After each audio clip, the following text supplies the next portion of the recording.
दिल्ली में single use plastic के ban को लेकर नगर निगम के द्वारा जागरूकता अभियान चलाया जा रहा है।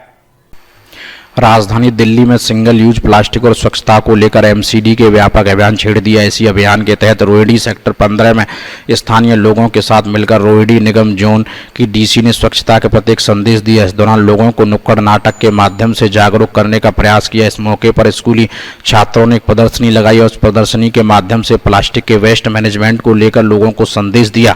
इस नई शुरुआत के माध्यम से सिंगल यूज प्लास्टिक और कूड़े खिलाफ आमजन को जागरूक करने का काम किया जा रहा है। इसी का नज़ारा रोहिणी सेक्टर 15 में देखने को मिला, जहां रोहिणी निगम के द्वारा सभी कर्मचारियों के साथ मिलकर एक ड्राइव चलाया गया। इस मौके पर रोहिणी निगम जोन की उपायुक्त निधि मलिक, रिपू दमन बेवली, स्थानीय निगम पार्षद स्मिता कौशिक, एमसीडी जोन के तमाम अधिकारी और बड़ी संख्या में स्थानीय लोग उपस्थित रहे। कार्यक्रम के दौरान नुक्कड़ नाटक के जरिए भी साफ सफाई की व्यवस्था को लेकर जागरूक करने का प्रयास किया। साथ ही इस दौरान छोटे छोटे बच्चों की प्रस्तुतियों को भी लोगों ने खूब सराहा। कार्यक्रम का मुख्य आकर्षण का केंद्र रहा बच्चों द्वारा लगाई गई प्रदर्शनी। इस प्रदर्शनी में प्लास्टिक के वेस्ट मैनेजमेंट का एक बेहतरीन उदाहरण देखने को मिला, जहां स्कूली छात्रों ने वेस्ट प्लास्टिक का सही इस्तेमाल कर दिखाया। छोटे बच्चों ने इस प्रतिभा के सभी मुरीद हो गए। सभी ने बच्चों की इस प्रतिभा के जमकर सराहना की। इस मौके पर आसपास के वातावरण को स्वच्छ रखने के लिए एक शपथ भी ली। कार्यक्रम में सभी ने सिंगल यूज प्लास्टिक से होने वाले नुकसान पर विस्तृत चर्चा की और सभी ने से नो टू प्लास्टिक की अपील भी की। भारत भूषण, दिल्ली समाचार 24। लगातार एमसीडी में इस तरह के कार्यक्रम किए जा रहे हैं, लेकिन क्या अक्सर देखा जाता है कि महज औपचारिकता रहती है। कार्यक्रम के दौरान तो लोगों में जोश रहता है, लेकिन बाद में इस तरह का कार्यक्रम एक औपचारिकता भर जाता है। उसके लिए क्या ये जो हमारा एक ड्राइव लॉन्च हुआ है, जो एलजी साहब ने लॉन्च करा था, वो 100 डेज का ये कैंपेन था। एंड अगर आप देखेंगे तो हमारे अक्रॉस दिल्ली सभी जोन्स में डिफरेंट तरह के कार्यक्रम हो रहे हैं। ये सिर्फ औपचारिकता इसलिए नहीं है क्योंकि उसके बाद हर जगह पे यू ऑल्सो सी कि हम उतना ही प्लास्टिक एक साथ कंपाइल करके कलेक्ट करके उसके बदले में हमें बेंचेस और सीट्स, चेयर्स, ये सारा उसके बदले मिल रहा है। तो ये एक्चुअल एक्शन है जो आप ग्राउंड पे देख सकते हैं। आज सुबह हमने रोहिणी जोन में अपने जोन में शुरुआत करी है। यहाँ सुबह एक प्लॉगिंग ड्राइव करी है। हमारे साथ रिपू दमन जो प्लॉगिंग ऑफ इंडिया हैं वो भी थे। हमारे साथ बहुत सारे लोग थे, RWAs, MTAs, स्टूडेंट वॉलंटियर्स। आपने खुद देखा कि कितनी एनर्जी के साथ दे ऑल पार्टिसिपेटेड। ये इवेंट था, यहाँ इतने सारे स्टॉल्स थे। We saw our school students, हमारे स्कूल के टीचर्स। तो मुझे बहुत उम्मीद है कि ये सिर्फ एक फॉर्मेलिटी नहीं होगी, ये एक एक्चुअल चेंज होगा।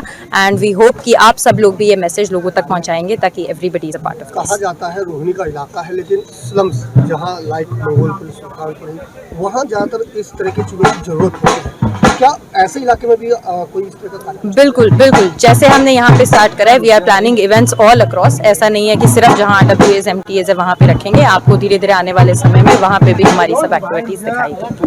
धन्यवाद जी। आज का जो कार्यक्रम था, क्या मकसद है इस कार्यक्रम का, उसको लेकर? आज प्लॉगिंग कम SUP बैन अवेयरनेस इवेंट था, जिसमें हम सिंगल यूज प्लास्टिक पे बैन के बारे में अवेयरनेस का इवेंट किया। और प्लॉगिंग का मतलब जॉगिंग और पिकिंग गार्बेज प्लास्टिक वेस्ट। तो इसमें 200 से 250 RWAs और MTAs हमारे साथ शामिल रहे।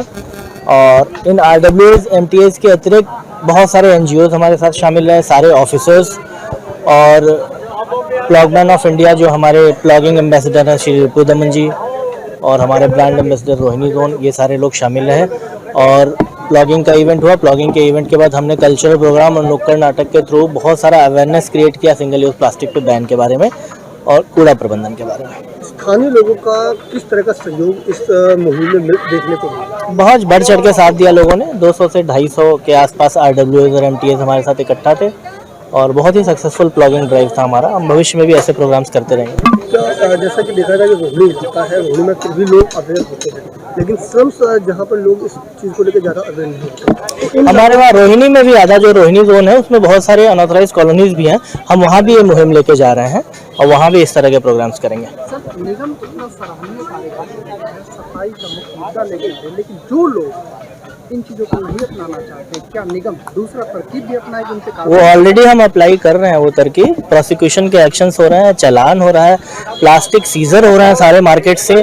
हज़ारों किलो प्लास्टिक हम अब तक सीज कर चुके हैं और जो सीज प्लास्टिक्स है उससे रिसाइकल मटेरियल की चीज़ें हम ऑलरेडी एजेंसीज के साथ, वेस्ट मैनेजमेंट एजेंसीज के साथ ले रहे हैं। तो ये सारी चीज़ें ऑलरेडी चल रही हैं। आज ये जो कार्यक्रम चलाया जा रहा है स्वच्छता अभियान को लेकर, कितना जरूरी हो जाता है आज के समय में? जी देखो सर, एमसीडी के साथ हम मिलकर ही कार्यक्रम चलाया है जो 100 days to beat plastic campaign है, जो कि हमने जनवरी में इसकी शुरुआत की थी और अप्रैल 22 जो अर्थ डे है उस दिन वो ख़त्म होगा।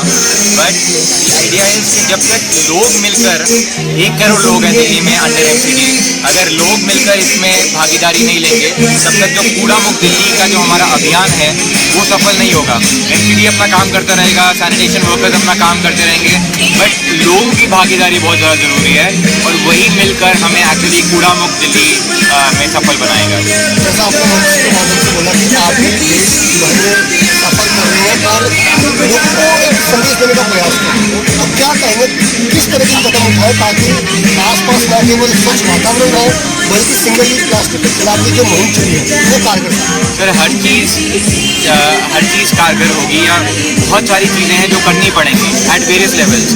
तो बैन की जैसे बात की, ऑनरेबल प्राइम मिनिस्टर ने बोला कि बैन कर देंगे हम, जो कि अराउंड 20% ऑफ प्लास्टिक है, बट उसका एग्जीक्यूशन तब तक नहीं होगा जब तक लोगों की भागीदारी नहीं होगी, राइट। और दूसरी तरफ लोगों की भागीदारी कैसे होगी कि सबसे पहले तो हमें एक फ्रंट लेना पड़ेगा कि हम कचरा नहीं फैलाएंगे। सबसे पहले जब वो कचरा नहीं फैलाएंगे उसी के बाद फिर हम रिड्यूस कर सकते हैं, रिफ्यूज़ कर सकते हैं, क्योंकि अभी तो हमें पता ही नहीं है कि हमारे आसपास इतना कचरा है या इतना प्लास्टिक है, क्योंकि हम हर चीज़ में प्लास्टिक देख रहे हैं। तो सबसे पहले उसको रिफ्यूज़, रिड्यूस, रीयूज़, रिसाइकिल, और ये जो रिफ्यूज़, रिड्यूस, रीयूज़, रिसाइकिल का जो मेरा एक मोटो है वो तभी होगा, लोगों में तभी अवेयरनेस आएगी जब when you bend down to pick up somebody else's litter you will not litter again. आप झुकोगे, किसी और का कचरा उठाओगे, सडनली आप बोलोगे मैं कभी कचरा नहीं फैलाऊंगा, और जब आप कचरा नहीं फैलाओगे फिर आप सोचोगे मैं इस कचरे को कम कैसे करूँ, अपने वेस्ट को कैसे कम करूँ, वहाँ पे फिर रिफ्यूज़, रिड्यूस, रीयूज़, रिसाइकिल का मोटो आएगा। फिरोजा